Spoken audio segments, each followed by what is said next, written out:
जय भीम, जय भारत, जय संविधान। मैं अम्बेडकर नेशन से गौतम रत्ना और आज हम एक इतने बड़े शख्सियत के साथ में हैं जिनको मैं जो जानता हूँ, मैं उस टाइम बहुत छोटा था, स्कूल का बचपन के टाइम की बात है और 1984 के दौर की बात है ये। उसी साल मैं दिल्ली आया था, तो एक नाम काशीराम साहब के साथ एक नाम जुड़ा रहता था हमेशा, प्रोफेसर अरुण कुमार चौधरी। और वो जहाँ-जहाँ भी काशीराम साहब के मीटिंग होते थे, उससे पहले प्रोफेसर अरुण कुमार चौधरी जी वहाँ, चाहे छोटी मीटिंग हो या बड़ी मीटिंग हो, वहाँ पहुँच जाया करते थे और वहाँ जो बहुजन समाज के जो लोग होते थे, उनको मोटिवेट करने का काम करते थे। लेकिन इत्तेफ़ाकन ये मेरा दौर भी ऐसा रहा है कि मैं लगातार बीएसपी में रहा हूँ, लगातार काम करता रहा बीएसपी के, लेकिन प्रोफेसर अरुण चौधरी साहब बहुत सालों से हमको कहीं नज़र नहीं आए। तो आज प्राइम मिनिस्टर होती वो, तो ये जो राग द्वेष मोह, ये आज जो है, अब डर भी हो गया उनके, अब तो डर हो गया, ईडी ये वो सारा पैदा हो गया। तो ये जो चीज़ें हैं ना, पहले लालच का यूज़ किया उन्होंने, एमपी बन गई तो बस चलो जी मैं चीफ मिनिस्टर बन गया, मैं प्राइम मिनिस्टर बनूँ। तो ये जो काम क्रोध मद मोह लोभ, ये सारे, ये लालच डर, ये सारे इसके बाई प्रोडक्ट्स हैं। तो ये वो कंट्रोल नहीं कर पाई जो काशीराम जी कंट्रोल करके आए थे।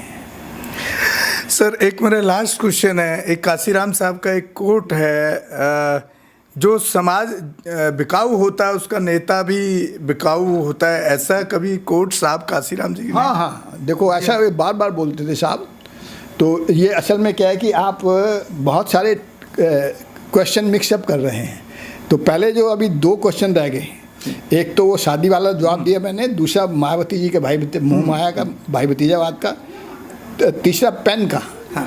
पेन का साहब क्यों समझाते थे कि आम लोगों को ये समझ नहीं आता था भाई SC ST OBC minorities intermediate का ये वो क्या होते हैं।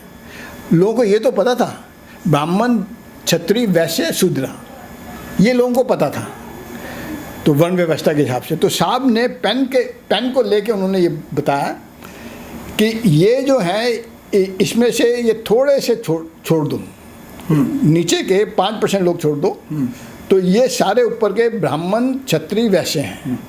ये जो थोड़े से लोग बचे हैं, ये शूद्र हैं, जिनको काशीराम जी इंटरमीडिएट कास्ट कहते थे। इनके नीचे ये सारे शूद्र और अतिशूद्र सब जानते ही हैं। तो बहुजन का जो कॉन्सेप्ट है लोगों को अभी तक मालूम नहीं है।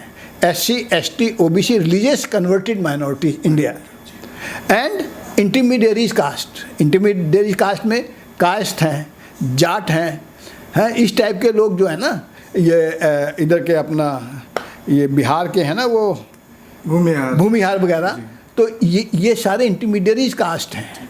तो ये जो है ना, क्योंकि हिंदू धर्म के हिसाब से ब्राह्मण बनिया ठाकुर क्षत्रियों के बच्चे अगर शादी कर लेते थे तो उनके बच्चे शूद्र कहलाते थे हिंदू धर्म के हिसाब से।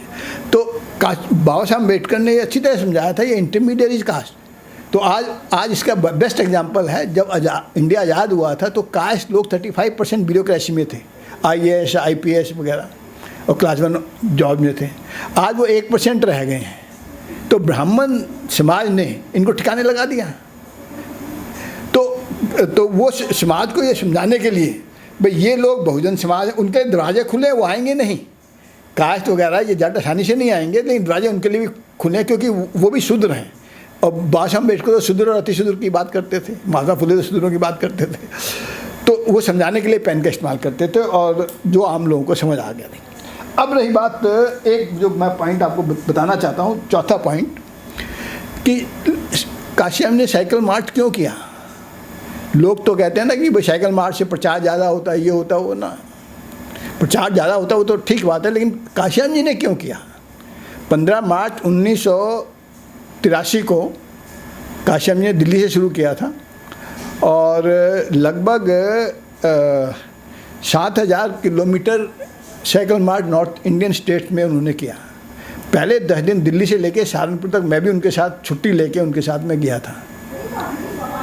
तो क्योंकि उस समय बाम सेफ थी, पॉलिटिक्स ज़्यादा थी नहीं, तो अब इसमें देखो, अब आप ये देखिए, ये काशीराम जी ड्राइव कर रहे हैं, ये काशीराम जी हैं आगे जी। और इनके पीछे बिल्कुल, क्योंकि काशीराम जी दूसरी फोटो में दिखाई नहीं दे रहे, ये आज का जो मैं आपको दिखा रहा हूँ, तो साहब ने ये साइकिल मार्च क्यों किया, क्योंकि 83 से 6 दिसंबर 1981 जब DS4 बना है, तब से लेके 83 तक बहुत से प्रोग्राम साहब ने एजुकेशनल किए, लेकिन लोग आते नहीं, कम आते थे।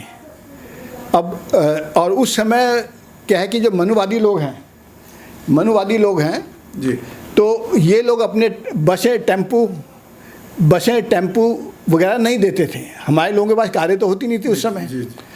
तो साहब ने कहा कि भाई, फिर साहब ने सोचा कि भाई, साहब इनको बोलते थे कार्यकर्ताओं को, भाई आप साइकिलों पे क्यों नहीं आते हैं, आप पैदल क्यों नहीं चल के आते, 10 किलोमीटर आप ये 10, जब भी कहीं कोई रैली हो तो 10 किलोमीटर आप पैदल आओ, झुंड बनाकर आओ, प्रचार भी होगा, और 100 किलोमीटर साइकिलों पे आओ, 100 किलोमीटर 200 किलोमीटर आप रेडियस दिल्ली का अगर माने तो चंडीगढ़ हो गया, इधर जयपुर हो गया, इधर आपका ये मेरठ हो गया है, आगरा हो गया, इस साइड के जो है ना, तो यहाँ से साइकिलों पर हम चलेंगे तो 2 दिन में आराम से पहुँच जाएंगे।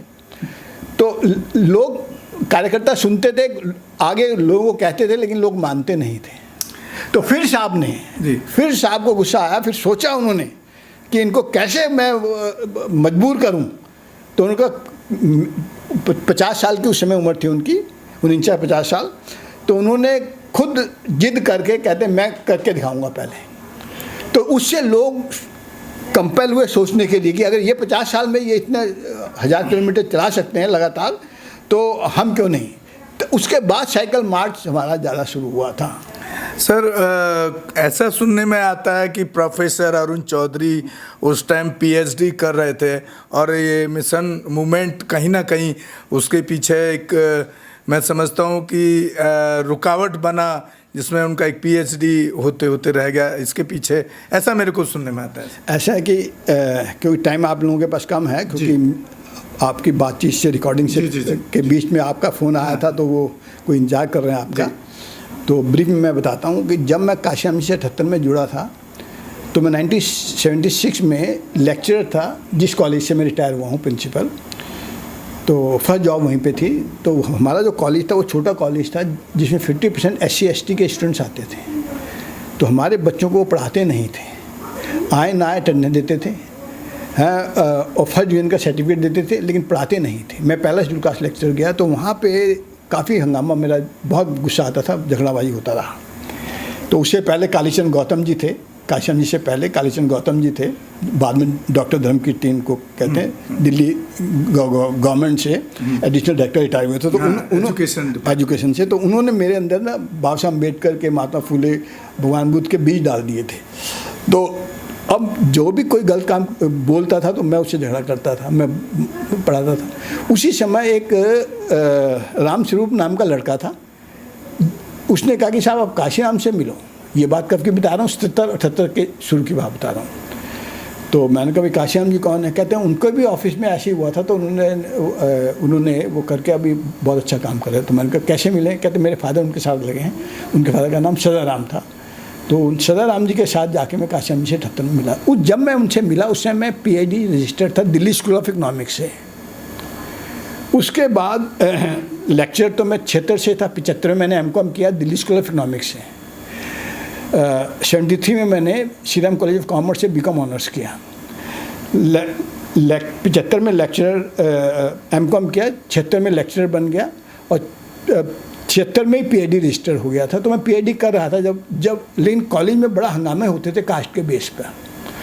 तो जब काशीराम से मिला तो पहली मीटिंग में मैं काफ़ी इम्प्रेस हो गया, और फिर कुछ ऐसे हालात बने कि घर वालों ने मेरे को निकाल दिया, फिर उनके साथ रहने का मौका मिला। तो अब लोग तो कहते हैं कि चौधरी तू तो PhD कर रहा था, तो इस लेवल का बंदा था, ये है, तो इसलिए साहब प्रोफेसर भी कहते थे मेरे को।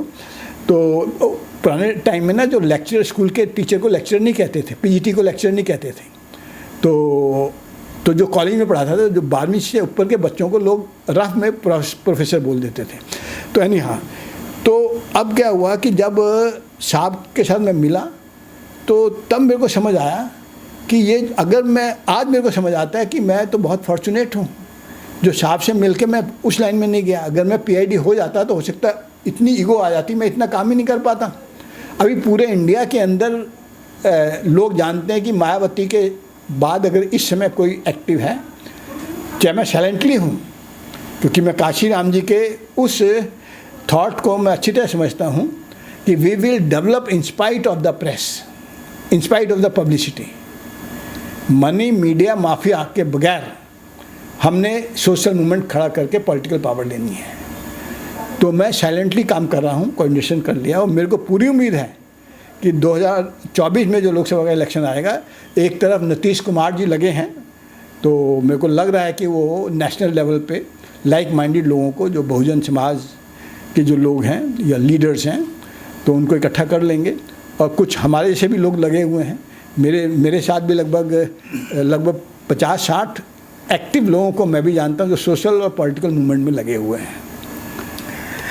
तो साथियों, आप सुन रहे थे, मैं तो अभी प्रोफेसर ही कहूँगा सर को, प्रोफेसर अरुण चौधरी, जिन्होंने अपना पूरा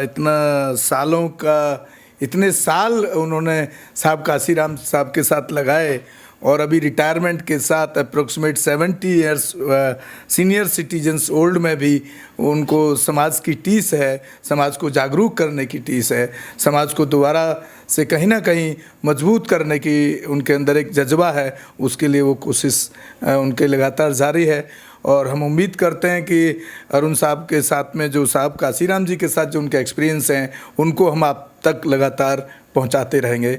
बहुत बहुत धन्यवाद अरुण साहब आपका, चौधरी साहब। इसी के साथ विदा लेते हैं। जय भीम, जय संविधान, अंबेडकर नेशन से गौतम रत्न। रोको मत, हमें टोको मत, हमें आगे बढ़ते जाना है। जय भीम का नारा लगाना है, जय भीम का नारा लगाना है। जय भीम, जय भीम। अंबेडकर नेशन चैनल आर्थिक समस्या से गुजर रहा है। अगर आप बहुजन समाज में बाबा साहेब अंबेडकर और तथागत बुद्ध की विचारधारा को अधिक से अधिक लोगों तक पहुंचाना चाहते हैं, तो हमें आर्थिक सहयोग प्रदान करें, ताकि हम अपने चैनल के माध्यम से देश विदेश में समता, बंधुता, एकता और संवैधानिक अधिकारों को ज्यादा से ज्यादा लोगों तक पहुंचा सकें। आप अपनी सहायता राशि नीचे लिखे खाते में जमा करा सकते हैं। खाता धारक गौतम रत्न, खाता संख्या 316957686551, IFSC कोड SBIN 0060336, बैंक भारतीय स्टेट बैंक। आप हमारे बैंक खाते का विवरण स्क्रीन पर भी देख सकते हैं। Hello friends, hi everyone, welcome to Rose Cinema. Rose Cinema पे आपका स्वागत है, जहां आपको देखने को मिलेगा hosting, action, comedy, suspense, sting, untold story. हमारे चैनल रोज सिनेमा को लाइक, शेयर एंड सब्सक्राइब करना मत भूलिएगा। भूलिए। मैं गौतम रत्ना आपका बहुजन फिल्म प्रोडक्शन में स्वागत करता हूं, और आप हमारे प्रोडक्शन हाउस के अंदर अपना कैरियर बना सकते हैं as a film director, as a producer and actor and actress and editor and cinematographer also. अगर आपको फिल्म से रिलेटेड कुछ भी प्रोजेक्ट आपको बनवाना है, तो हमारे पास में पूरा सेटअप है, जिसमें फिल्म कैमरा है, शूटिंग लाइट्स है और एडिटिंग है। सारा A to Z एक ही जगह पर आपको हमारे यहाँ पर मिल जाएगा। तो दोस्तों, आप हमें कांटेक्ट कर सकते हैं हमारे नंबर्स पर 9810085714 और 8510005714। हमारे वेबसाइट पे विजिट कर सकते हैं www.filmserviceindia.com, और हमें मेल भी कर सकते हैं gautamfilmsproduction@gmail.com पर। धन्यवाद।